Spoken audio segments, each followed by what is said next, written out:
Hello students, welcome to Unacademy, and today I'm going to discuss the another important topic of chemical thermodynamics.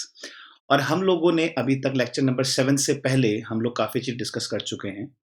Thermochemistry topic को हमने last class में कुछ ही part पढ़ा था, जैसे and heat of a reaction, enthalpy of formation, standard enthalpy, enthalpy of combustion. आज हम उससे आगे का पार्ट लेके चलने वाले, वो है हमारा थोड़ा-सा हेस लॉ के बारे में पढ़ेंगे, थोड़ी कुछ एंथैल्पीज़ हैं उसके बारे में पढ़ेंगे, पर आज हम थर्मोकेमिस्ट्री का पार्ट खत्म कर देंगे। बहुत इंपॉर्टेंट पार्ट होने वाला है, बहुत इंटरेस्टिंग तरह से आपको समझाया जाएगा, अच्छे से देखिएगा इसको आप, ठीक है? चलिए स्टार्ट करते हैं। अब बिफोर स्टार्टिंग द लेक्चर मैं कुछ चीज़ें डिस्कस कर लेता हूँ। मैं शिव सेमवाल, आप लोगों को बच्चे लोग पता ही है।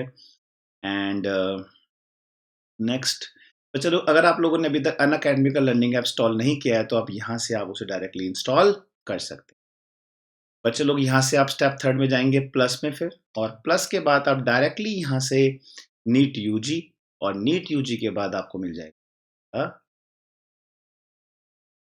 बच्चे लोग, ये मेरा कोड है। इस कोड के मैं आपको बेनिफिट्स बता देता हूँ। ये मेरा कोड है, इसका यूज करना ना भूलें।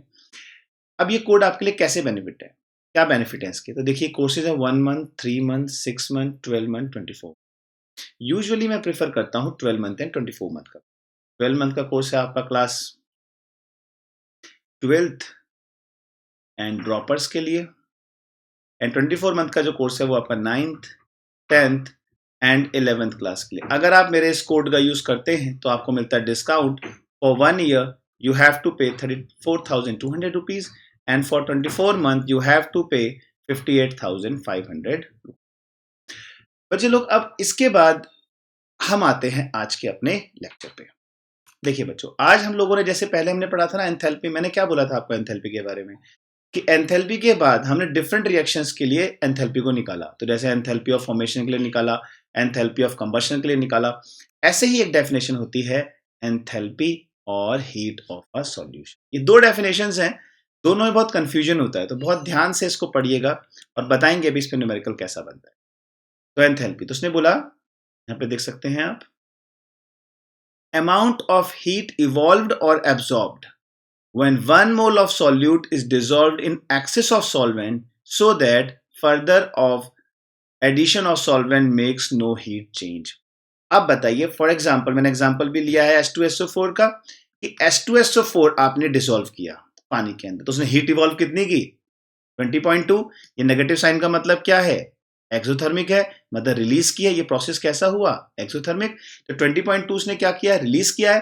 तो अब आप इसमें कितना भी वाटर ऐड कर लो, अब वो फर्दर रिलीज, कोई चेंज नहीं आएगा हीट में, हीट में कोई चेंज नहीं आएगा। इसको हम बोलते हैं हीट ऑफ सॉलिड। ऐसे ही आपने KCl को सॉलिड में वाटर में डाला, कितना एब्जॉर्ब किया, 4.4।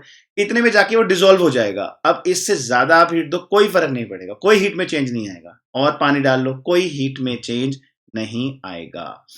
तो इसीलिए बोलते हैं एंथैल्पी ऑफ सॉल्यूशन में be defined as the heat evolved और absorbed when 1 mole of a solute is dissolved in excess of solvent in such a manner that further addition of solvent makes no heat change. मैंने दोनों का example दिया है आपको, एक्सो का भी दिया है और एंडो का भी, हीट इवॉल्व का भी दिया है और हीट एब्सॉर्ब्ड का भी। तो ये होती है आपकी एंथैल्पी ऑफ सॉल्यूशन। डेफिनेशन पता होनी चाहिए, नीट के पर्पस थोड़ा सा इंपॉर्टेंट है। अब आते हैं दूसरी डेफिनेशन पे, हीट ऑफ डाइल्यूशन। देखिए दोनों में डिफरेंस है, बहुत डिफरेंस है दोनों में, एंथैल्पी ऑफ सॉल्यूशन में, एंथैल्पी ऑफ डाइल्यूशन में। अगर मैं यहाँ पे आपको एक चीज देखूं, आप यहाँ पे ध्यान से देखो, डाइल्यूशन का मतलब होता है पहले भी वो पानी में था, आपने दोबारा उसको एक कॉन्सेंट्रेशन से दूसरी कॉन्सेंट्रेशन पे आपने उसको क्या किया है, डाइल्यूट किया है। क्या किया है आपने उसको, डाइल्यूट किया है आपने उसको। थोड़ा सा सही कर देते हैं, कॉन्सेंट्रेशन। तो आपका ऑलरेडी उसकी कॉन्सेंट्रेशन, आप इतना पानी डाल रहे हैं उसके अंदर कि उसकी कॉन्सेंट्रेशन देखिए, the amount of heat evolved और absorbed when solution containing 1 mole of solute is diluted from one concentration to another. अब आप देखिए यहाँ पे HCl के मैंने 10 मोल्स डाले, वाटर के कितने मोल्स डाले मैंने बच्चे लोग, 10 मोल्स डाले मैंने, ठीक है। अब जब मैंने 10 मोल्स डाल दिए, यहाँ 25 मोल्स दिखा रहे हैं। अब जब मैं इन दोनों को माइनस कर दूंगा या प्लस कर दूंगा, इन दोनों कॉन्सेंट्रेशन से, देखिए आप, अब मैंने ये सारे इन्फाइनाइट दिखा दिए, 10 mole, 25, 40 and up to infinite. If we subtract first equation from the second, अगर मैं फर्स्ट को सेकंड से करूंगा तो मुझे क्या मिलेगा यहाँ पे 3.02। तो आप देख सकते हैं अगर मैं इन दोनों को माइनस कर दूंगा तो यहाँ पे देखिए मेरे को ये इक्वेशन मिल जाएगी और del H is equal to H two minus H one 3.0। मतलब आपने पहले कितना था 10H2O और आपने क्या बनाया 25H2O। पहले कितने वाटर के मोल्स थे उसके पास 10 और आपने कितने कर दिया अब 25। तो पहले के कंपैरिजन में उसकी कॉन्सेंट्रेशन चेंज आएगी कि नहीं आएगी? बिल्कुल चेंज आएगी, एकदम चेंज आएगी। तो इसी को हम बोलते हैं एंथैल्पी ऑफ डाइल्यूशन या हीट ऑफ डाइल्यूशन। दूसरी बार बच्चे लोग एक और डाउट हमारे मन में हमेशा होता है, वो डाउट ये है कि हमें अक्सर लगता है कि भाई जो ये आपने सर जो हीट ऐड किया तो आपने डेल एच टू को माइनस क्यों किया? ये डाउट हमेशा हमारे मन में बनता है, ये डाउट हमेशा हमारे मन में बनता है। तो आएंगे इस बात पे क्योंकि ये बात कनेक्टेड है हमारी हेस लॉ से।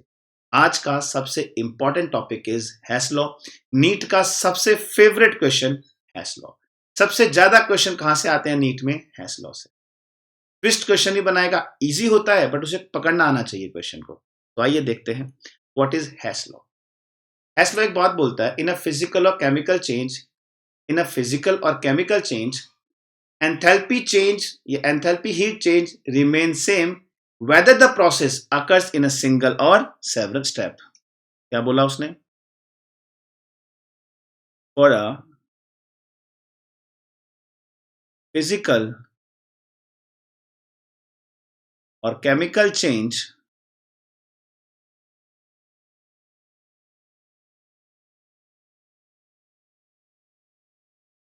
और फिजिकल और केमिकल प्रोसेस लिख देते हैं। Physical process enthalpy change will remain same whether the process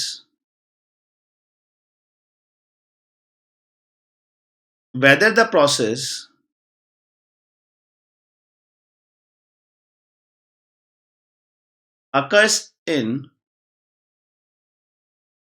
single or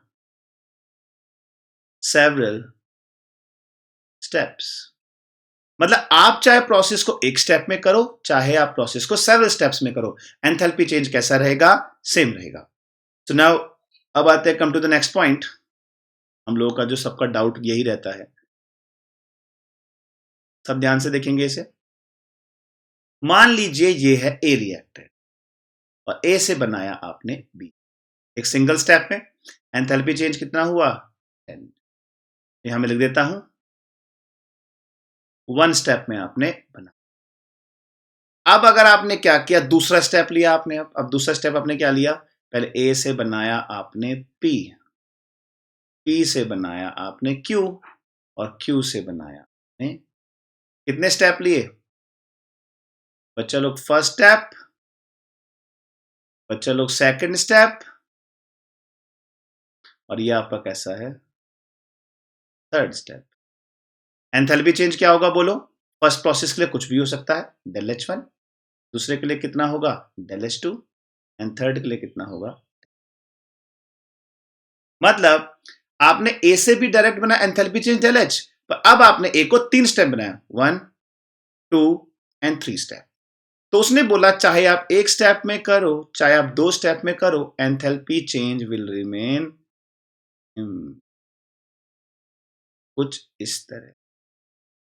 इसका मतलब ये नहीं है कि आपने सिर्फ मैंने तीन स्टेप दिखाए, बच्चे लोग कितने कितने भी स्टेप हो, तीन स्टेप में कर लो, चार स्टेप में कर लो, पांच स्टेप में कर लो, छह स्टेप में कर लो। इसका कहने का मतलब है आपको, ये मैंने स्टेयर्स बना दी, लो इसको समझाने का एक तरीका, इसको ना कनेक्ट मत करना, जस्ट एक एग्जांपल दे रहा हूं मैं आपको। ये है वन स्टेप, ये स्टेप टू, ये है स्टेप। आप थ्री से सीधा आ गए वन स्टेप में, डायरेक्ट जंप कर दिया आपने।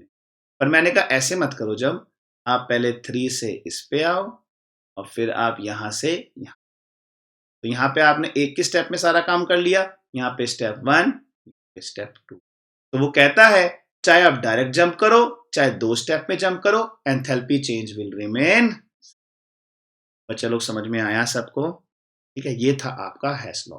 पर कहते हैं हैश लॉ की डेफिनेशन समझनी जितनी आसान है, उसके न्यूमेरिकल्स को करना और भी ज्यादा आसान है, पर उसकी ट्रिक आनी चाहिए आपको। तो वो ट्रिक बताएंगे। तो वो ट्रिक बताने से पहले हम लोग आते हैं हैश लॉ की एप्लीकेशन पे। हम लोग क्यों हैश लॉ को यूज कर, हम लोग क्यों हैश लॉ पढ़ रहे हैं? सबसे पहला तो ये है कि हम हीट ऑफ रिएक्शन निकाल सकते हैं। इसकी कोई जरूरत नहीं है, ये जो मैं सामने लिखा हुआ है बस मैंने दे दिया आपको नोट्स में, क्योंकि एक बार एजर्शन रीजन में एम्स से पूछा गया था इसके ऊपर क्वेश्चन, ये वाले पॉइंट के ऊपर। अब हम लोग हैश लॉ करते कैसे हैं? तो ये जो ये वाला पॉइंट है, using Hess law enthalpy change for the reaction, ये तो देखिए क्लियर है, हमें ही पता है कि डेल एच हमने क्या किया था, डेल एच हमने क्या पढ़ा था, del H is equal to H product minus H. अब था using Hess law enthalpy changes for the reaction which are experimentally not. जो रिएक्शन आप एक्सपेरिमेंटली पॉसिबल नहीं है ना, जो रिएक्शंस एक्सपेरिमेंटली पॉसिबल नहीं है, अब उसमें कितना हीट चेंज होगा हमें कैसे पता लगेगा? तो बच्चे लोग हम क्या करते हैं, हम वो रिएक्शंस ले लेते हैं जिनका एंथैल्पी चेंज हमें पता है, अब उनको ऐड सब्ट्रैक्ट करके हम वो रिएक्शंस निकाल लेते हैं। नहीं आया ना समझ में? आइए, इसीलिए इस पॉइंट को समझाने के लिए मैं एक न्यूमेरिकल लेके आया हूं। ठीक है, बहुत सारे न्यूमेरिकल्स हैं हमारे ऊपर हैश लॉ के ऊपर, तो आइए चेक करते हैं वो न्यूमेरिकल कैसे करेंगे बहुत ध्यान से। सबसे पहले सबसे इजी से, और सबसे इजी क्वेश्चन ही वहां पे पूछा जाता है, सबसे इजी क्वेश्चन पूछेगा वो वहां पे आपसे। क्वेश्चन है,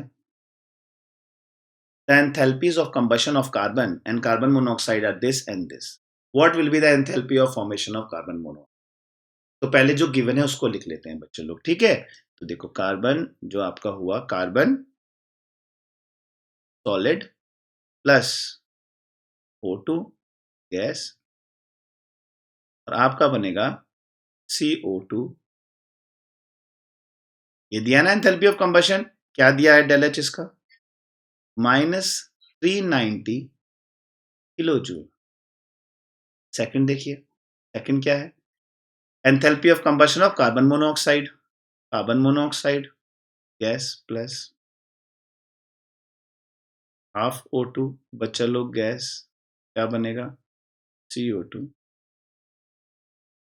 क्या दिया हुआ एंथैल्पी, -278 किलो जूल। ये तो भाई गिवन डेटा है। अब इसने पूछा क्या है, enthalpy of formation of carbon monoxide. तो बच्चे लोग जो मेरा लेक्चर आज पहली बार देख रहे हैं, लेक्चर नंबर 06 में मैंने एंथैल्पी ऑफ फॉर्मेशन के बारे में पढ़ाया था। किसके बारे में पढ़ाया था? एंथैल्पी ऑफ फॉर्मेशन के बारे में। तो enthalpy of formation C solid plus O2 gas gives CO। इसका एंथैल्पी बच्चे लोग मैंने लास्ट टाइम समझाया था, यहाँ पे टू लिख के टू मत कर देना, इट्स कंप्लीटली रॉन्ग, गलत होगा ये। तो जो लोगों ने मेरा वो लेक्चर नहीं देखा, देखिएगा, उससे काफी कुछ समझ में आएगा आपको। ऐसे 1 मोल बनना चाहिए, कितना बनना चाहिए बच्चे लोग? 1 मोल। ठीक है, तो अब ये सी सॉलिड बन गया। अब एक बात बताओ मुझे, इस रिएक्शन का ये पॉइंट जो था ना, ये वाला पॉइंट, मैं ये वाला पॉइंट क्लियर कर रहा हूं।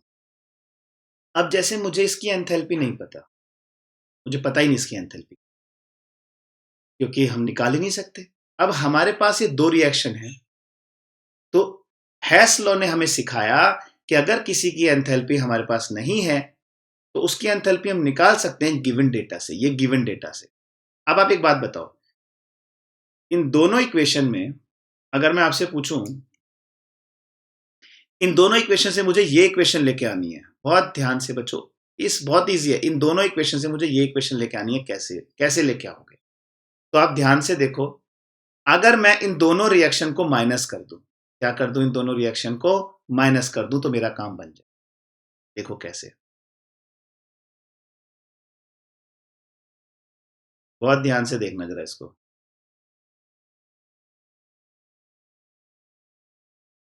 बहुत ध्यान से देखेंगे, हमें एंथैल्पी ऑफ फॉर्मेशन निकालना है, C solid plus half O2 give gas है CO। हमें इसका एंथैल्पी निकाल। अब आप एक काम करो, अगर मैं इन दोनों रिएक्शन को माइनस कर दूं तो देखो क्या आएगा मेरे पास, बहुत ध्यान से देखना क्या आएगा मेरे पास।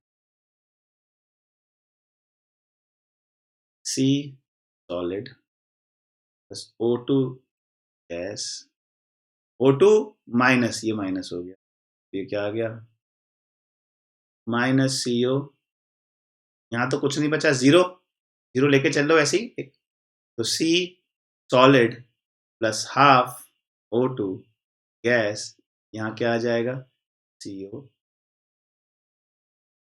मतलब ये माइनस करके मत दिखाना, ये हमारे समझने की चीज है कि हम इसे कर सकते हैं।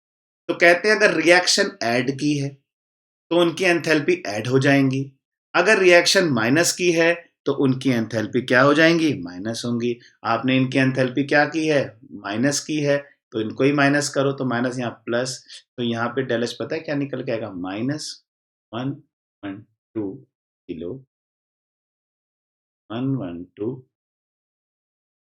अगर रिएक्शन ऐड होंगी तो एंथैल्पी ऐड हो जाएगी, अगर रिएक्शन सब्ट्रैक्ट होंगी तो एंथैल्पी सब्ट्रैक्ट हो जाएगी।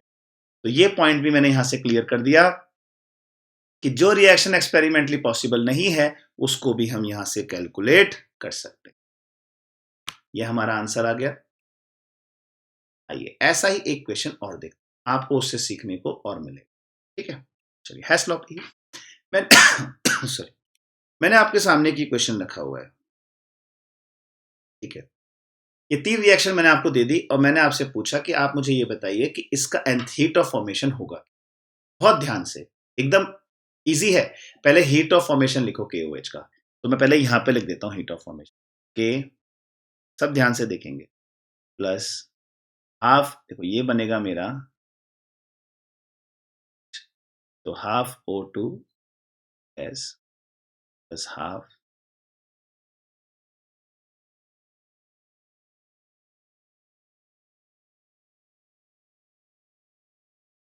तो ये बनेगा यहां से, मुझे ये निकालना है। तो आपको एक चीज ध्यान रखनी है, इसमें बहुत इंपॉर्टेंट है, कुछ नहीं समझना, मतलब आपको किसी तरह से इस रिएक्शन को ऐसे अरेंज करना है, काटना पीटना है कि आपका ये आ जाए। अब ध्यान से देखो, एक बहुत बेसिक तरीका बताता हूं कि इसमें कौन सी चीज एक्स्ट्रा है जो इस इक्वेशन में नहीं है। देखो ये एक्स्ट्रा है, ये एक्स्ट्रा है, समझ में आ रहा है, वाटर एक्स्ट्रा है, ये भी हटाना है हमें। ठीक है, बाकी सब, और ये देखो, समझ में आया कि नहीं आया, समझ में आया कि नहीं आया। आइए तो अब इस क्वेश्चन को हम लोग देखते हैं कि हम इस क्वेश्चन को कैसे करेंगे। हमें ये इक्वेशन बनानी, ठीक है। तो आप ध्यान से देखो, बहुत ध्यान से, ये इक्वेशन 1 है, ये इक्वेशन 2 है, और ये इक्वेशन 3, ये इक्वेशन 3 है। तो अब हम यहां पे ये देखेंगे, सब इसको यहां पे समझने की कोशिश करना कि देखो K के साथ H2 है, इसमें आप ये देखो कि कौन रिएक्टेंट साइड पे है, ये किस साइड पे है, रिएक्टेंट साइड पे। H2 देखो रिएक्टेंट साइड पे, K किधर है, रिएक्टेंट साइड पे, KOH किधर है, देखो प्रोडक्ट वाली साइड पे। तो रिएक्टेंट रिएक्टेंट वाली साइड पे है, तो आप क्या करोगे, 1 और 2 रिएक्शन को ऐड कर दो और माइनस कर दो थर्ड के साथ। 1 और 2 को ऐड कर दो और थर्ड को माइनस कर दो। फिर समझाऊंगा कैसे, मुझे पता लगा बच्चों, ध्यान से समझना। देखो ये रिएक्शन का निकालना है डेल्टा एच, ये हमारी कौन से रिएक्टेंट वाली साइड है, ये कौन सी साइड है, रिएक्टेंट, ये कौन सी साइड है, प्रोडक्ट। आप बताओ क्या पोटेशियम रिएक्टेंट वाली साइड पे है, यस ये रहा। क्या ऑक्सीजन साइड में, आप बिल्कुल है, ऑक्सीजन देखो यहाँ पे है। अब हाइड्रोजन तो यहाँ पे भी है ना, देखो हमारा क्या रिजल्ट मिलेगा, H2 plus half O2 plus K plus H2O water minus KOH plus gives, बहुत ध्यान से इसको देखना, ठीक है। K plus H2 plus water minus KOH, और यहां पे आपका ये माइनस साइन लग जाएगा, ये हो गया माइनस। ये तो रिएक्टेंट साइड होगी, प्रोडक्ट साइड देखते हैं, देखो वाटर प्लस KOH एक्वस, ठीक है, plus half H2 minus KOH। अब देखो क्या क्या कैंसिल हो गया, क्या हमारे को डिजायर्ड रिजल्ट चाहिए, जो हमें चाहिए था। आइए हम देखते हैं क्या क्या कैंसिल हुआ। अब देखो यहाँ पे KOH एक्वस से KOH एक्वस कैंसिल हो गया, ठीक है। और आप देख सकते हो ये वाटर है, सिर्फ वाटर कैंसिल हो। अब देखो क्या बचा हमारे पास, कहीं से भी किसी को वाटर कैंसिल कर सकते हो, यहाँ वाटर, ये सब वाटर कैंसिल हो गया। आपके पास नेट रिएक्शन बचेगी के हाफ O2 प्लस H2, ये हाफ H2, यहाँ पे H2 इधर आके कितना हो गया, हाफ H2 हो गया। तो यहाँ से रिएक्शन बची आपके पास के, मतलब रिएक्शन में दोनों डेल एच कैसे होंगे, अब डेल एच कैसे निकालोगे आप, फर्स्ट को ऐड किया आपने 68.39 माइनस 48, और दूसरा क्या किया, माइनस किया, माइनस के 14 किलो हो गया, माइनस के 68.39 माइनस 48 प्लस, बच्चे लोग सबको समझ में आना चाहिए। यहां से जब आप इसको सॉल्व करोगे, यहां से क्या करोगे, जब आप इसको सॉल्व करोगे तो आपका आएगा माइनस के 102.39 किलो कैलोरीज। मतलब आपको घुमा फिरा के क्वेश्चन को ऐसा लेके आना है कि वो ये रिएक्शन बन जाए फाइनली आपकी। तो आप उसे ऐड सब्ट्रैक्ट, अगर रिएक्शन ऐड करोगे तो डेल्टा एच ऐड हो जाएगा, रिएक्शन को सब्ट्रैक्ट करोगे तो डेल्टा एच सब्ट्रैक्ट हो जाएगा। चलिए नेक्स्ट, नेक्स्ट आते हैं। मैंने आपको एक इसके क्वेश्चन इतने सारे मैं इसलिए कर रहा हूं ताकि आपको हमेशा याद रहे। आइए, इसने हमसे पूछा heat of hydrogenation of cyclohexane. पहले देखते हैं और डेटा क्या गिवन दिया है। पहले दिया enthalpy of combustion of H2, चलिए लिख लेते हैं enthalpy of combustion of H2, तो बना H2O। यहाँ पे हम डेल एच लिख देते हैं, सबके डेल एच कितना है, माइनस के 241, यूनिट हम लिख देते हैं किलो जूल पर मोल बच्चों लोग, ठीक है। सेकंड दिया C6H10 का कंबशन, तो बच्चों C6H10 प्लस O2, ये तो मुझे सबको पता है कि हमेशा हाइड्रोकार्बन का जब कंबशन करते हैं तो क्या बनेगा आपका, क्या बनेगा आपका, कार्बन डाइऑक्साइड H2। अब बैलेंस करने का बहुत तरीका, यहां लिखो 6, हाइड्रोजन कितना 10, पहले कार्बन हाइड्रोजन बैलेंस कर दो, उसके बाद बचा हुआ जो होगा वो कितना हीट दिया हुआ है इसका, इसका है आपका माइनस के 3800। लास्ट है आपका साइक्लोहेक्सेन C6H12 प्लस O, तो चलो क्या बनेगा CO2 प्लस, सेम मेथड 6, ये हो गया आपका कार्बन बैलेंस, और यहां से आपकी हो जाएगी ऑक्सीजन। 9 टू 18 है टोटल, इसकी हीट कितनी होगी, माइनस के 392। अब इसने पूछा क्या है, मेन बात तो ये है, इसने पूछा क्या है, इसने पूछा है heat of hydrogenation of cyclohexane. Hydrogenation का मतलब जानते हैं, एडिशन ऑफ हाइड्रोजन बच्चों लोग।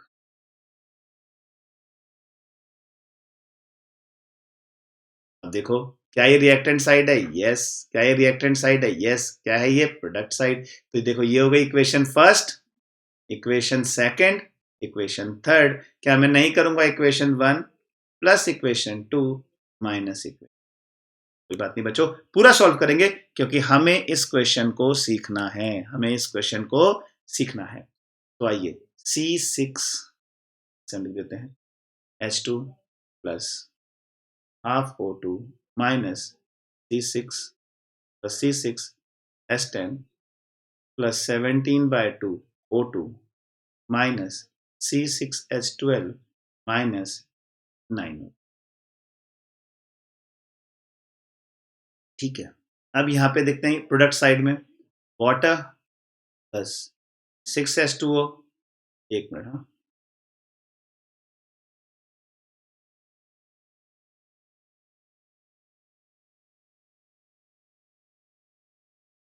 इसको आप ऐड करेंगे तो 6CO2 plus 6 water minus 6CO2 minus, आप जब इसको कैंसिल करेंगे तो देखो क्या क्या होगा, कैंसिल करने से क्या चेंज आएगा, ये तो सब कैंसिल हो गए, ठीक है। एट द एंड आप जब ये इसको भी करोगे हाफ O2, ये हो जाएगा 9O2, तो ये भी देखो आपस में कैंसिल हो गए 9O2। फाइनली जो इक्वेशन आपके पास बचेगी वो बचेगी C6H10 plus H2 give C6H। अब यहां पे आपने क्या किया था, पहली दो हीट को क्या किया था आपने, ऐड किया था, पहली दो हीट को क्या किया था आपने, ऐड किया था। तो आइए देख लीजिए कैसे करेंगे हम इसे ऐड और कैसे करेंगे सब्ट्रैक्ट। पहली दो हीट क्या थी आपकी, माइनस साइन हमने मेंशन किया है, -241 -300, तो डेल एच -241 हमने ऐड किया था, -3800 माइनस दूसरे की वैल्यू क्या थी हमारी, दूसरे की वैल्यू थी -3920, -392। तो आप जब इसको सॉल्व करेंगे तो आपका आएगा 4104 plus 392 and your answer is -121 kilo joule. देखा आप लोगों ने कितना ऐसा कुछ, मतलब कुछ नहीं करना आपको, आपको दो तीन रिएक्शन गिवन देगा और एक आपसे पूछ लेगा, आपको इन तीनों को रीअरेंज करना है और आपको फाइनली ये रिएक्शन। सबको समझ में आया कि नहीं आया, सबको क्लियर है कि नहीं है, सबको अच्छे से समझ में आया ना। चलिए आगे बढ़ते हैं। ये क्वेश्चन भी मैंने आपके सामने रखा है आप लोगों के लिए, बहुत ही बढ़िया क्वेश्चन है कि if the enthalpy of formation of this मैं हर टाइप का न्यूमेरिकल लेके आया हूं, पर आप ध्यान रखना नीट का प्रॉपर लेवल है। ये 4-5 क्वेश्चन कर लीजिए, नीट का लेवल आपको समझ में आ जाएगा, यहां से आपका सब कुछ सॉल्व हो जाएगा। ठीक है, इसने बोला है कि अब देखो उल्टा दे दिया, अभी तक हम क्या पढ़ रहे थे, एंथैल्पी ऑफ कंबशन दिया हुआ था, एंथैल्पी ऑफ फॉर्मेशन भी पूछ रहे थे हम यहाँ पे, देखा एंथैल्पी ऑफ कंबशन दिया हुआ था, एंथैल्पी ऑफ फॉर्मेशन पूछा था। अब हमने क्वेश्चन को उल्टा कर दिया, हमने फॉर्मेशन दे दिया और कंबशन पूछ लिया। कोई बात नहीं, हमें कोई फर्क नहीं पड़ता इस बात से, इसको तो हम बहुत इजी तरीके से निकालेंगे। और कभी भी ये एक ट्रिक है, ये एक ट्रिक है बहुत ही बढ़िया, कभी भी फॉर्मेशन दे और कंबशन दे, आपको ऐसे रिएक्शन लिखने की जरूरत नहीं है, ऐसे रिएक्शन लिखने की जरूरत नहीं है। बताता हूं कैसे। जैसे अगर मैं इस क्वेश्चन को आप हैश लॉ से करते तो देखो C2H4 plus O2 CO2 plus H2O, ये बैलेंस कर देते हैं इसे, 2 2 3, यहाँ डेल एच दे दिया इसका 52, इसमें किलो जूल पर मोल। सेकंड पे आते हैं।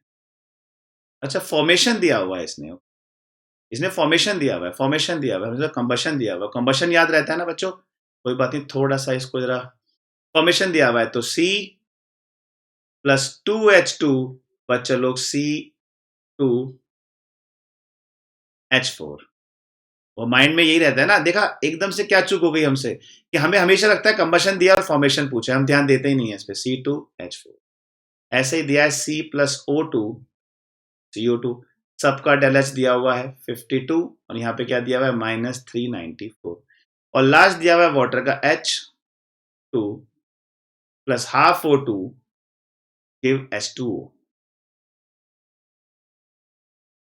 286 माइनस। अब इसमें देखो आपसे पूछा गया enthalpy of combustion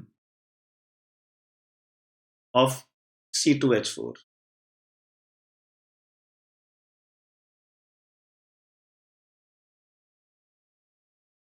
to two. अब आपको इन तीनों इक्वेशन से ये इक्वेशन निकालनी है, तो मैं बिल्कुल भी प्रेफर नहीं करता यहां पे हैश लॉ, बिल्कुल प्रेफर नहीं करूंगा मैं हैश लॉ। क्यों? क्योंकि ऐसे क्वेश्चन में डायरेक्ट लिखो, अगर किसने मेरा लेक्चर नंबर 06 देखा हो तो मैंने वहां बताया था enthalpy of formation is equal to, वहां मैंने सिखाया था एक बात कि बच्चे लोग enthalpy of formation is equal to enthalpy of compound. तो ऐसे ही जब आप इसका डेल एच निकालोगे तो कैसे निकालोगे, enthalpy of product minus enthalpy of reactant, the 2 enthalpy of CO2 plus 2 enthalpy of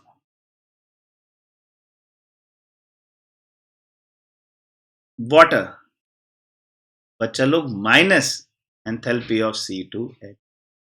याद आया आपको कितना इजी क्वेश्चन था ये, अभी याद आया। चलिए कोई बात नहीं, हम पूरा सॉल्व करेंगे। 2 CO2 को अंदर लिख लो, CO2 कितना दिया है बच्चा लोग, CO2 का दिया है बच्चों माइनस के 394, वाटर का माइनस के 286, माइनस ऑक्सीजन का क्यों नहीं लिया, क्योंकि मैंने बताया था एंथैल्पी ऑफ फॉर्मेशन क्या लेके चलते हैं हम, जीरो। क्या लेके चलते हैं हम लोग, जीरो। तो यहाँ पे आ गया माइनस के, ये प्लस के 52। सॉल्व कर दिए, जब आप इसको सॉल्व करेंगे तो यहां से आएगा आपका अराउंड अराउंड अराउंड क्या एग्जैक्टली -1412 किलो जूल पर मोल। तो बच्चा लोग ये था आपका हैस लॉ। और हैस लॉ पे क्वेश्चन ज्यादातर किसके ऊपर बनते हैं बच्चों? ये बनते हैं आपके क्वेश्चन ज्यादातर एंथैल्पी ऑफ कंबशन और एंथैल्पी ऑफ फॉर्मेशन। दोनों के ही तरीके मैंने आपसे डिस्कस कर लिए। दोनों के ही तरीके मैंने आपसे डिस्कस कर लिए। ठीक है, तो मैं होप करता हूं आप लोगों को सबको ये लेक्चर समझ में आया होगा। ये वाला पार्ट हैस लॉ का, कोई प्रॉब्लम नहीं है। आगे बढ़ते हैं। तो यहाँ पे यूजुअली देखिए, ये जो मैंने आपको न्यूमेरिकल करवाया है ना, ये सब नीट लेवल है, नीट और एम्स लेवल है। ये कैसा लेवल है? नीट और एम्स लेवल है। मेंस में भी ऐसे न्यूमेरिकल्स तो कभी कभी पूछ लेता है, इस टाइप के ही पूछता है, क्योंकि मैंने बोला भी पहले भी कई बार कि नीट का और मेंस का लेवल ऑलमोस्ट सेम होता है। ठीक है, चलिए अब आते हैं नेक्स्ट एंथैल्पी। बोलोगे सर कितनी एंथैल्पी है, कितना एंथैल्पी पढ़ाओगे? बस बच्चे लोग एंथैल्पी ऑफ न्यूट्रलाइजेशन, और उसके बाद हम पढ़ेंगे बॉन्ड एनर्जी। ये हमारे टॉपिक हैं, देखिए ये हमारे क्वेश्चन है और ये है बॉन्ड एनर्जी। बस इसके बारे में हमें थोड़ा सा डिस्कशन करना है, और इसके बाद थोड़े से न्यूमेरिकल्स भी देखेंगे। आइए, what is enthalpy of neutralization? हमने तो एक बात देखी, एंथैल्पी ऑफ फॉर्मेशन, वहां फॉर्मेशन हो रही थी। हमने बोला एंथैल्पी ऑफ कंबशन, वहां पे कंबशन हो रहा था। हमने बोला एंथैल्पी ऑफ ये अभी सॉल्यूशन, एंथैल्पी ऑफ डाइल्यूशन, ऐसी ही होती है एंथैल्पी ऑफ न्यूट्रलाइजेशन।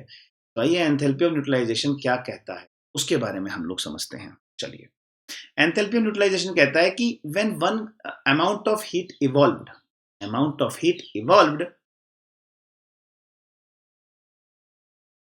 क्योंकि एसिड बेस रिएक्शन हो रही है, when 1 gram equivalent of an acid is completely neutralised by 1 gram equivalent of a base in dilute solution is called heat of neutralization। मैं तो एक ही बात बोलता हूं बच्चों, न्यूट्रलाइजेशन में जितने भी हीट इवॉल्व हो रही है that is heat of neutralisation.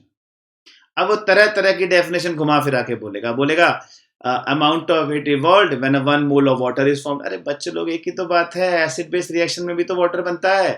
भाई अगर मैं आपसे कहूं acid plus base gives salt, अरे एसिड ने अपना H प्लस दिया, बेस ने अपना OH माइनस दिया, दोनों ने मिला के क्या बना दिया? वाटर। तो चाहे तो ये कहो कि amount of heat evolved when 1 gram equivalent of an acid react with 1 gram equivalent of a base, चाहे बच्चे लोग ये बात बोलो enthalpy of when 1 mole of H plus ion react with ये formation of water, enthalpy of formation of water from H plus and OH minus. बात तो एक ही है, बात तो एक ही है। यहां पे अब इसने एक बात कही, इसने जो बात बोली है ना बच्चों, ये मुझे आपको सिखाना है, ये मुझे आपको बताना। इसने क्या बात बोली? इसने बोला, इस बारे में थोड़ा ध्यान देंगे जरा इस कॉन्सेप्ट के ऊपर। उसने कहा कि भाई देखिए, strong acid plus strong base, strong acid plus strong base. तो उसने कहा जब भी स्ट्रॉन्ग बेस से होगा तो बच्चे लोग एंथैल्पी डेल एच, इसको हम रिप्रेजेंट करते हैं न्यूट्रलाइजेशन, एन या कैपिटल एन, आप किसी से भी दे सकते हैं, आपकी चॉइस है। डेल एच एन, एन दे दीजिए, del H N, enthalpy of neutralization, del H N छोटा स्मॉल। एंथैल्पी ऑफ न्यूट्रलाइजेशन वो हमेशा फिक्स रहेगी, माइनस के 57.1 किलो जूल और माइनस के 13.6 किलो कैलोरीज। यहाँ 57 लिखा है, ठीक है, एक ही बात है, 57 या 13.7 या 13.68।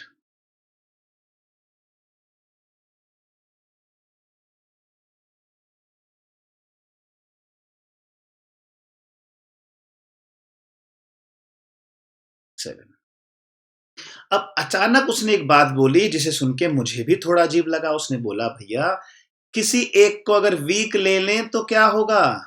किसी एक को अगर वीक ले लें तो क्या होगा? या तब हीट ऑफ न्यूट्रलाइजेशन क्या होगा?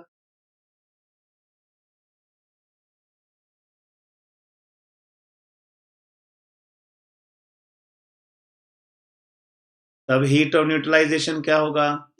और अगर दोनों ही वीक हो जाएं, दोनों ही वीक हो जाएं तो क्या होगा? यही सवाल था, बहुत बार नीट का फेवरेट क्वेश्चन है बहुत। ही एंथैल्पी ऑफ न्यूट्रलाइज, मतलब ये समझो थर्मोकेमिस्ट्री में यही पार्ट है जहां आप बोलोगे सर आप तो हर पार्ट के लिए बोलते हो इंपॉर्टेंट है, नहीं, कुछ पार्ट ऐसा है जो फ्रिक्वेंटली पूछा जाता है, फ्रिक्वेंटली पूछने वाले टॉपिक में से ये पार्ट है। अगर कभी भी उसको लगा कि मुझे क्वेश्चन उठाना है तो definitely they will prefer enthalpy of neutralisation.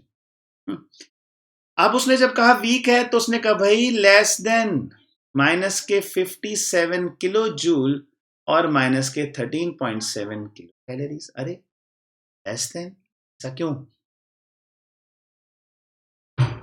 और भैया जब दोनों ही वीक हैं तो फिर तो बहुत ही कम।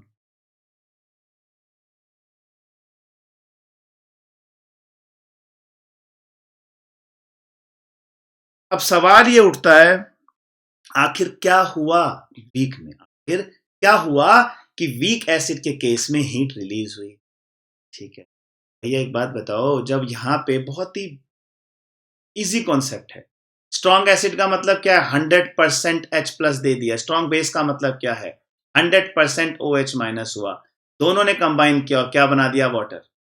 और अब एक आ गया वीक, वीक पहले के कंपैरिजन में अब less H plus ion furnish करेगा। कैसे करेगा, लेस H, देखिए मैंने यहाँ पे एसिड लिख दिया, इसको बेस कर लीजिए, एसिड ये बेस कर देते हैं, वो एसिड एसिड, ठीक है। क्या कर लेते हैं हम लोग, वीक बेस, वीक। अब दोनों जब स्ट्रॉन्ग एसिड थे, एसिड ने अपने H प्लस आयन फर्निश किए, बेस ने अपने OH माइनस फर्निश किए, और पूरा पूरा किया तो हीट भी अच्छी खासी इवॉल्व हुई। अब जो कोई एक वीक हो गया उसने पहले कंपैरिजन में एक H प्लस आयन, पहले कंपैरिजन में कम H प्लस आयन फर्निश किए, तो इस वजह से हीट भी कम रिलीज हुई। और जब दोनों ही वीक हो गए तो हीट और भी कम रिलीज हुई, और भी हीट रिलीज कम। क्यों? क्योंकि अब हीट यूज हो रही है उस वीक एसिड को डिसोसिएट करने में, ये भी कह सकते हो आप। तो आइए इस कॉन्सेप्ट के ऊपर मैंने कुछ थियरी भी दी है, आपको समझ सकते हैं यहां से।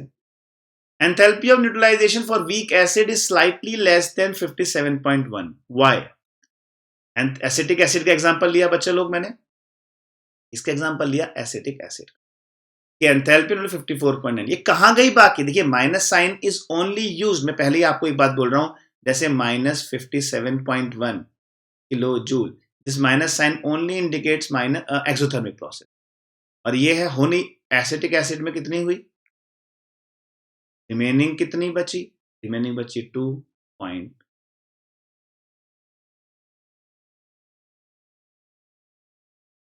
रिमेनिंग एनर्जी 2.2 कहां गई, रिमेनिंग एनर्जी 2.2,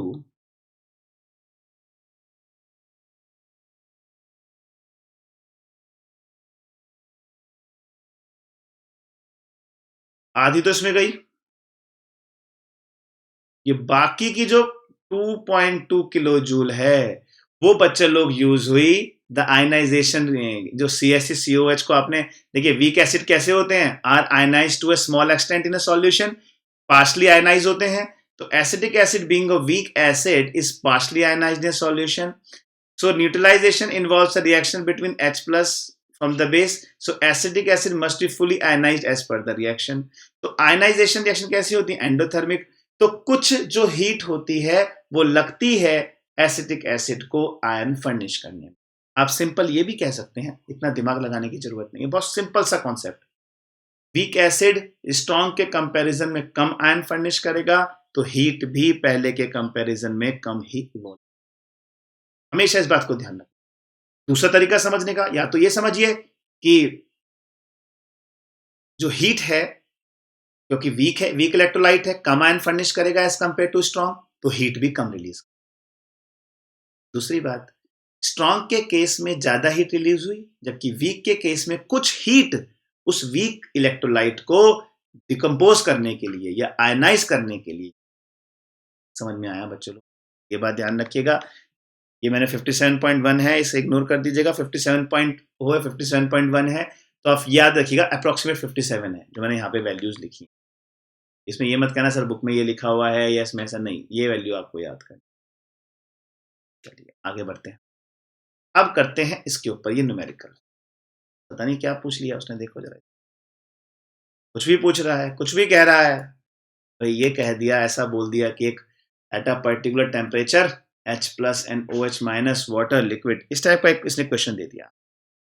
ठीक है, अब उसने बोला कि एसिड का इतना हो रहा है तो बताओ। मुझे इससे कोई मतलब नहीं है, क्योंकि मैं तो ये भी जानता हूं कि एंथैल्पी और न्यूट्रलाइजेशन का strong acid plus strong base भी होता है, strong acid plus strong base भी होता है, मतलब एसिड प्लस बेस से भी निकाल सकते हैं। तो आइए अमाउंट देखते हैं, H2SO4 प्लस KOH। बच्चा लोग थोड़ा सा ध्यान देना, थोड़ा सा ध्यान।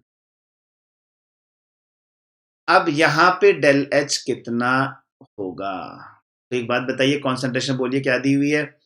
H2SO4 का दिया है 0.2 और 4, और यहाँ पे ml कितना दिया है बच्चा लोग, 400 ml।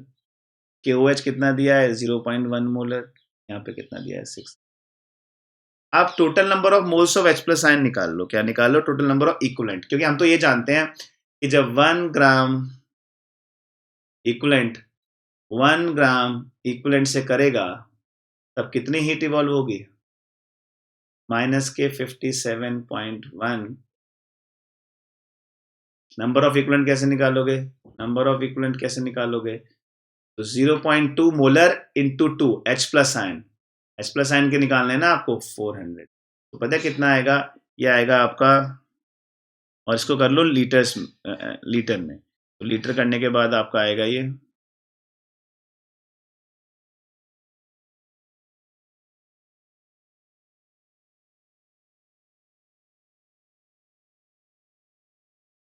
0.16।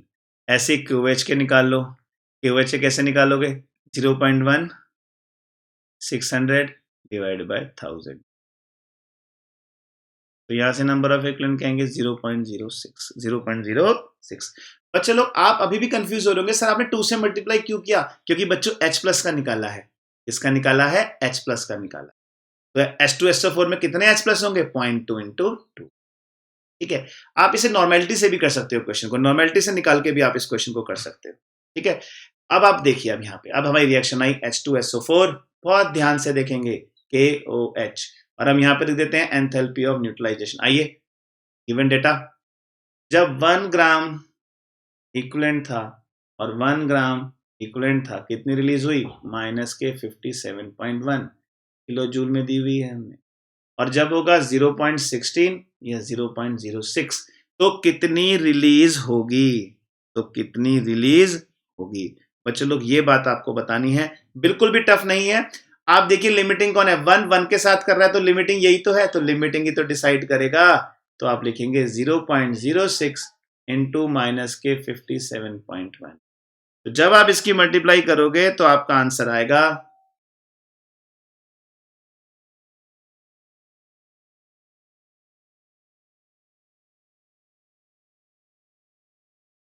आप ये बात ध्यान रखिएगा, माइनस मतलब इतनी एनर्जी रिलीज करेगा ये, मतलब हमेशा एक बात ध्यान रखना, जरूरी नहीं है कि स्ट्रॉन्ग गैस या स्ट्रॉन्ग बेस हमेशा 57.1 ही करेंगे बच्चे लोग, वो डिपेंड करेगा उनके ग्राम इक्विवेलेंट्स पे, पर हाँ जब 1 ग्राम इक्विवेलेंट होगा तब माइनस 57.1।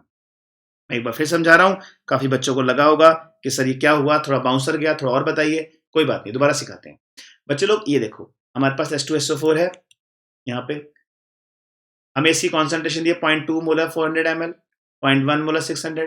अब OH माइनस का जब मैं निकालूंगा तो आसानी से निकल जाएंगे मोल्स, क्या फॉर्मूला होता है नंबर ऑफ मोल्स का, मोलैरिटी इंटू वॉल्यूम, तो 0.1 इंटू 600 बाय ml निकाल दिया। ये H प्लस का पूछा है, या तो ये तरीका था आपके पास या एक तरीका और था आपके पास, भैया आपने लिया इसको H2SO4, आपने लिया इसको KOH। H2SO4 की कॉन्सेंट्रेशन कितनी लिया आपने, 0.2 मोलर, और क्या दिया है 600 ml, सॉरी 400 ml दिया,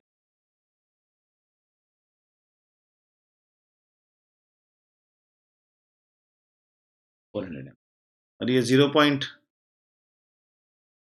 मोलर। आप दूसरा यहाँ पे क्वेश्चन कर सकते हो, नॉर्मेलिटी से भी कर सकते हो, मोल कॉन्सेप्ट में सिखाते हैं normality is equal to molarity into N factor, into N factor से भी कर सकते हो। अगर आप लोगों ने अभी एन फैक्टर नहीं पढ़ा है तो कोई बात नहीं, कोई बात नहीं, कोई फर्क नहीं पड़ता। मोलैरिटी क्या होती है, तो इसलिए क्योंकि नॉर्मेलिटी को यूजुअली मोल कांस्टेंट बताते हैं। अगर आप लोगों ने मोल कांस्टेंट में ये फैक्टर पढ़ लिया है, एन फैक्टर, तो मैं शॉर्ट में बता देता हूं 0.2। H2SO4 का एन फैक्टर होता है बच्चे लोग 2, क्योंकि 2H प्लस आयन दे सकता है, तो ये आ जाएगा 0.4। तो यहां से नंबर ऑफ इक्वलेंट्स होते हैं normality into volume in litre. Normality क्या है 2.4, वॉल्यूम क्या है 400 डिवाइड बाय 1000, तो ये आ गया 0. ऐसे यहां पे नॉर्मेलिटी निकालो, मोलैरिटी इनटू एन फैक्टर। बच्चे लोग एसिड का एन फैक्टर होता है total number of replaceable H plus ion, जबकि बेस का एन फैक्टर होता है total number replaceable OH minus ion. तो यहाँ पे तो एक ही OH है, तो एन फैक्टर क्या होगा 1, तो 0.1। तो इसके जब नंबर ऑफ इक्वलेंट निकालोगे तो आएंगे normality into volume in litre. अब नॉर्मेलिटी हो गई 0.1, वॉल्यूम हो गया 600 डिवाइड बाय 1000, ये आ जाएगा 0.0, देखो 0.06 सेम। तो अगर आप लोगों ने अभी तक ये पढ़ा नहीं है तो कोई बात नहीं, आप इससे भी कर सकते हो। H प्लस आयंस के मोल, but total number of H plus ion present in acid, वो उसकी नॉर्मेलिटी भी डिफाइन कर, ठीक है। चलिए, ये थी आपकी एंथैल्पी ऑफ न्यूट्रलाइजेशन, ठीक है। बच्चा लोग, अब एक हमने कराया तो एक होमवर्क तो आपके लिए भी करना होता है। मेरा क्वेश्चन है आप लोगों से कि HF plus NaOH, HCl plus NaOH, HBr plus NaOH, HI plus NaOH, ये क्वेश्चन है मोस्ट इंपॉर्टेंट, और हमें दिया हुआ है enthalpy of neutral x, sorry,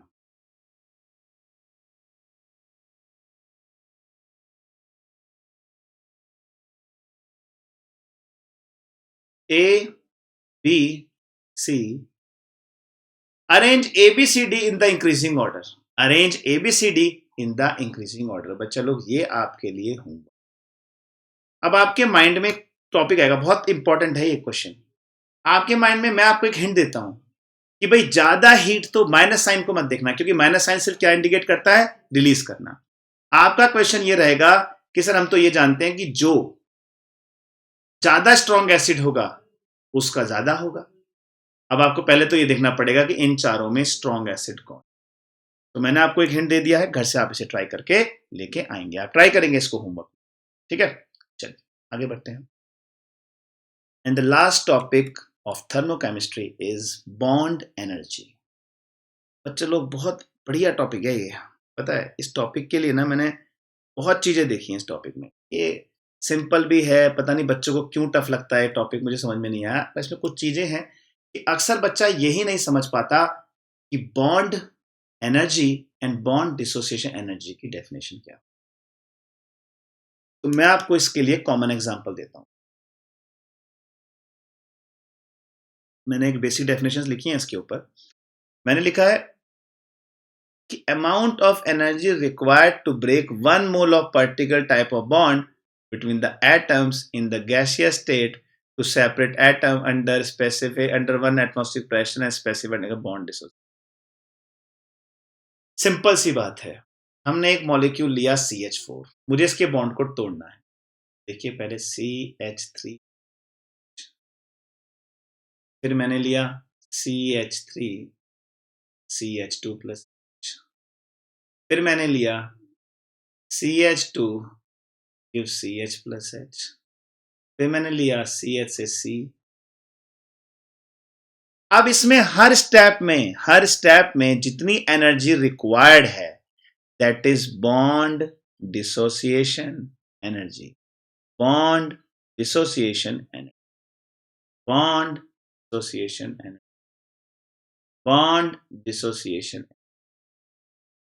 and the average of these bond dissociation energy is called, the average of this bond dissociation energy is bond energy। इसीलिए इसने एक स्टेटमेंट दिया कि भाई bond dissociation energy of a diatomic molecule is called bond energy. अब एक बात बताओ, अब इस मॉलिक्यूल के लिए क्या बोलोगे आप, H2 के लिए? एक ही स्टेप में खत्म हो गया ना। So for diatomic molecule bond dissociation energy is equal to bond energy. ठीक है, हमेशा ध्यान रखना कि the bond dissociation energy depends upon the nature of bond and also the molecule in which the bond. हमेशा वो ये depend करेगा कि मॉलिक्यूल के बीच में कौन सा बॉन्ड है, और दूसरी बात इस बात पे भी डिपेंड करेगा कि वो नेचर ऑफ बॉन्ड क्या है, और उस मॉलिक्यूल पे भी डिपेंड करेगा, मॉलिक्यूल पे भी डिपेंड करेगा और उसके बीच के बॉन्ड पे भी डिपेंड करेगा। ठीक है, अगर अगर आपके मॉलिक्यूल के अंदर एक ही बॉन्ड है तो वो तो डायटोमिक मॉलिक्यूल है, डायरेक्टली निकाल देंगे, bond dissociation energy is equal bond energy. But अगर उसके अंदर मोर देन वन टाइप के बॉन्ड है, मोर देन वन बॉन्ड है, तो फिर वहां लगेगा आपका एवरेज, जैसा मैंने आपको यहां पे सिखाया। ठीक है, हमने एग्जांपल लिया वाटर का, देखो सेम वही एग्जांपल है, उसका एवरेज ले लिया, देखा आप लोगों ने एवरेज, ये क्या है आपकी बॉन्ड डिसोसिएशन एनर्जी, और एवरेज से क्या निकल गई, तो यही मैं आपको बहुत देर से समझाना चाह रहा था, वो है बॉन्ड डिसोसिएशन एनर्जी, और ये क्या है आपकी बॉन्ड एनर्जी। क्लियर है बच्चे लोग, यहां तक सबको क्लियर होना चाहिए। ठीक है, चलिए, यहां उसने एक बात और बोली कि अगर आपको डेल्टा एच निकालना है रिएक्शन का, तो आप लिखेंगे bond energy of reactant minus bond energy. अब सब बच्चे परेशान, सर पहली बार देख रहे हैं bond energy of reactant minus bond energy of product, क्या है ये? सही है भाई, है क्या ये बॉन्ड एनर्जी और रिएक्टेंट बॉन्ड? अजीब सी चीज है, पहले देखने को मिल रही है। बच्चे लोग, ये क्यों है, ऐसा क्यों आया फॉर्मूला? हमेशा पढ़ा है हमने प्रोडक्ट माइनस रिएक्टेंट, पर रिएक्टेंट माइनस प्रोडक्ट क्यों? तो आइए देखते हैं। ये आपके सामने एक क्वेश्चन रखा हुआ है कि एवरेज बॉन्ड एनर्जी दी हुई है सी सी बॉन्ड की, सी डबल बॉन्ड सी की, सी एच बॉन्ड की, और उसने बोला है calculate the enthalpy of the reaction. ठीक है, तो आइए पहले हम यहां लिख लेते हैं, इसको बॉन्ड की फॉर्म में लिख लेते हैं। कैसे? C2H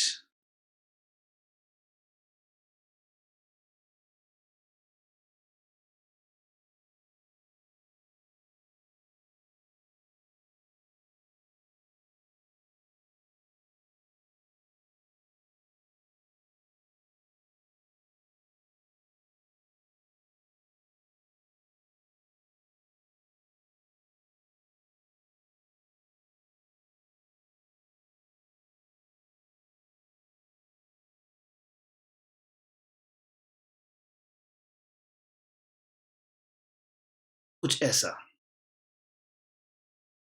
अब अगर मैं आपसे पूछूं कि भाई आप इसके लिए एंथैल्पी ऑफ रिएक्शन निकालिए डेल एच, तो आप डेल एच मैंने क्या बोला था, bond energy of reactant minus bond energy.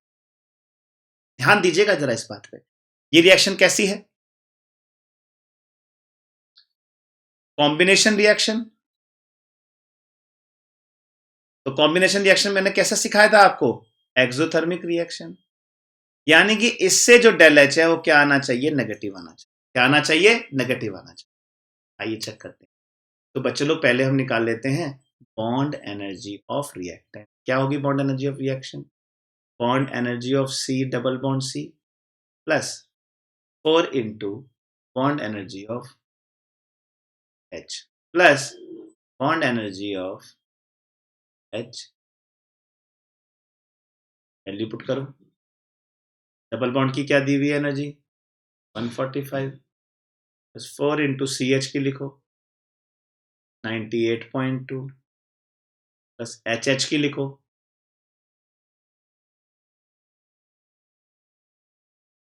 ऐसे ही बॉन्ड एनर्जी ऑफ प्रोडक्ट लिखेंगे।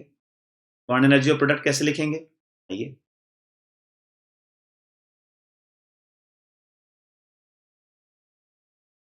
पहले हम इसको मल्टीप्लाई करके रख देते हैं, इसको लिख देते हैं, इसकी वैल्यू पूरी डिटरमाइन कर लेते हैं हम लोग। ठीक है, कैसे करेंगे, पहले हमने किया आपका, ये हो गया 4 इंटू 98.2, 4 इंटू 98.145 प्लस 392.8 प्लस 1, ये आएगा आपका अराउंड 640. रिएक्टेंट कितनी आ गई आपकी, 640. अब निकालते हैं प्रोडक्ट की। किसकी निकालते हैं? प्रोडक्ट की। तो बॉन्ड एनर्जी ऑफ प्रोडक्ट क्या होगी? Bond energy of C single bond C plus 6 into bond energy of C. आप चेक करते हैं, 1 2 3 और bond energy of C C. अब bond energy of C C कितना दिया हुआ है? 80.5। 6 bond energy of C H कितना दिया हुआ है? सी एच दिया हुआ है 98.2। कैलकुलेशन करके देख लेते हैं, तो आपका आएगा 6 इंटू 98.2 प्लस 80.5 669.7 669.7। अब आप अपने आप मुझे देख के बताओ यहां पे बहुत ध्यान से कि जब मैं इसको माइनस करूंगा तो 928.9 माइनस के किलो कैलोरीज पर मोल एलएच की वैल्यू। बच्चे लोग एक बात तो सोचो आप यहां पे कि अगर आपने इसको लिया होता, अगर आपने इसको लिया होता, यहां लिख देते हैं, अगर आपने लिया होता कि del H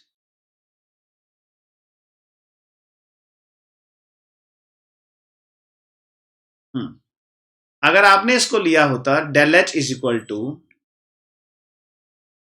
bond energy of product minus bond energy of reactant, तो आपका आंसर आता del H is equal to plus 28.9 kilo calories per mole. जबकि आंसर कैसा आना था? आपका आंसर आना था माइनस में। किस में आना था? यही बात प्रूफ करने के लिए हम लिखते हैं रिएक्टेंट माइनस प्रोडक्ट। तो ऐसा कभी भी यूज नहीं करना, ऐसा यूज कभी भी नहीं करना। बच्चों, मैं होप करता हूं कि आपको मेरा आज का लेक्चर काफी अच्छा लगा होगा, पसंद आया होगा। तो इसके ऊपर न्यूमेरिकल्स बनाइए और अच्छे अच्छे न्यूमेरिकल्स कीजिए। कमेंट कीजिए कैसा लगा आपको आज का लेक्चर। और बच्चे लोग, जितना मैंने सिखाया है इसको सीखने का फायदा तभी है जब आप घर पे जाके इसकी प्रैक्टिस करें। अगर आप प्रैक्टिस नहीं करेंगे ना, वेस्ट है बिल्कुल। सबसे इंपॉर्टेंट, सबसे इजी लगता है टफ, बड़ी प्रैक्टिस मांगता है, बहुत ज्यादा, बहुत प्रैक्टिस मांगता है। जैसे आज तरीका सिखाया, फॉर्मेशन दिया हो तो कंबशन निकालना है, हैश लॉ नहीं लगाना है। कंबशन दिया है और फॉर्मेशन निकालना है, तब हैश लॉ लगाना है। ठीक है? तो यहाँ पे आप देखिए, अनअकैडमी लर्निंग ऐप में जाएंगे और यहाँ से आप ऐप को इंस्टॉल कर लें। इंस्टॉल करने के बाद आप लोग बच्चे जाएंगे प्लस, और प्लस से जाएंगे आप नीट यूजी, और नीट यूजी के बाद आपको मिल जाएगा सब्सक्राइब। उसके बाद बच्चे लोग, ये मेरा कोड है। क्या बेनिफिट है इस कोर्स के? ये कोर्स पहले 1 month, 3 month, 6 month, 12 month, 24 month. Usually मैं प्रेफर करता हूँ बच्चे लोग कोर्स 12 मंथ का, जो 12th क्लास के लिए है और ड्रॉपर्स के लिए है, और 24 मंथ का जो है 9th, 10th एंड 11th। अगर आप मेरे कोड का यूज करते हैं तो आपको मिलता है discount for 1 year 34,200 rupees and for 2 year 58,500। और बच्चों, ये मेरा कोड है, प्लीज का यूज करना बिल्कुल ना भूलें। अगर आपको मेरा पढ़ाया हुआ अच्छा लगा है तो प्लीज कमेंट कीजिए, अपने डाउट्स बताइए, और सबसे इंपॉर्टेंट चीज, इसे घर पे जाके आप रिवाइज कीजिए। जब तक आप रिवाइज नहीं करेंगे आप सीखेंगे नहीं। एक छोटी सी कोशिश है बहुत बेसिक से हाई लेवल पे लेके जाने की क्वेश्चन को। आज मैंने देखा आप लोगों को 2 चीजों में डाउट हो सकते हैं, बार बार मैं उस चीज को रिपीट कर रहा हूं, तो सब जरा ध्यान से देखेंगे उसको। वो नॉर्मेलिटी वाला पार्ट, ठीक है? ये पार्ट मुझे पता है काफी बच्चों को नहीं समझ में आया होगा अगर उन्होंने नॉर्मेलिटी नहीं पढ़ा है तो। मोल कॉन्सेप्ट में अगर आप लोगों ने नहीं पढ़ा है तो कोई बात नहीं, आप इसको इस तरीके से मत करना। आप कैसे करना? आप इससे करना इसको, total number of s+1 vector. आपको इस तरीके से इस क्वेश्चन को करना। घर पे जाके जितने न्यूमेरिकल्स बना सकते हैं उतने न्यूमेरिकल्स बनाइए। किसके ऊपर बनाएंगे आज? थर्मोकेमिस्ट्री में। Lecture number 6 and lecture number 7 वो पूरा थर्मोकेमिस्ट्री बेस्ड था मेरा चैप्टर जो मैंने करवाए हैं। घर पे जाकर इनके न्यूमेरिकल्स कीजिए। एंथैल्पी ऑफ फॉर्मेशन के जो मैंने एक्सेप्शन पढ़ाए थे 06 लेक्चर में, एंथैल्पी ऑफ फॉर्मेशन बताया था ना, ग्रेफाइट का, डायमंड का, वो सब बताया था आपको। ऑर्थोरोम्बिक का बताया था, व्हाइट फॉस्फोरस का बताया था। एंथैल्पी ऑफ कंबशन पढ़िए, कैलोरीफिक वैल्यू पढ़िए, एंथैल्पी ऑफ सॉल्यूशन आज पढ़ाया, एंथैल्पी ऑफ डाइल्यूशन पढ़ाया, एंथैल्पी ऑफ न्यूट्रलाइजेशन पढ़ाया, एंथैल्पी ऑफ ट्रांजिशन भी पढ़ाया आपको, जिसमें enthalpy of fusion, enthalpy of sublimation, enthalpy of vaporisation आपको पढ़ाया, और आज आपको पढ़ाया हमने बॉन्ड एनर्जी। ठीक है, तो इन सब का रिवीजन कीजिए।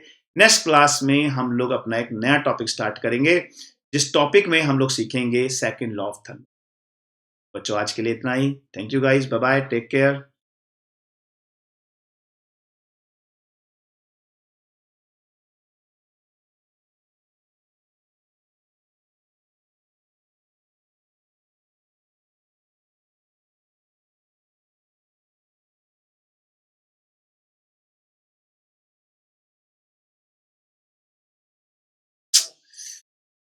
Thank you.